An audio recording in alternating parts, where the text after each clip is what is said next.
tous, je crois que vous connaissez assez bien le mouvement hip-hop sénégalais pour savoir qu'on fait partie de ceux qui ont fait partir beaucoup de régimes.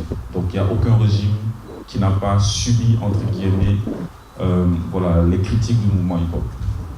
Mais comme je disais tout à l'heure, on est arrivé dans une période, on est dans une époque où la presse ou bien l'expression, les moyens d'expression sont beaucoup plus diversifiés qu'avant. Avant, c'est les artistes ou bien les hommes, enfin des gens qui avaient quelque chose à dire qu'on voyait à la télé, qu'on voyait à la radio, qu'on entendait à la radio.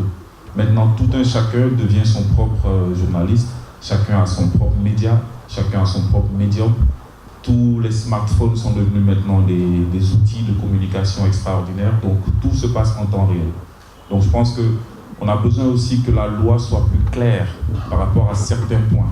À quel moment est-ce qu'une conversation privée devient publique?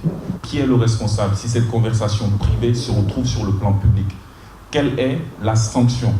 Pourquoi est-ce qu'une conversation dite entre deux personnes dans un endroit clos, qui se retrouve dans la rue ou bien qui se retrouve sur la place publique, comment cette conversation peut porter atteinte à la personne qui a tenu certains propos? Je pense que la loi doit être très claire sur cela.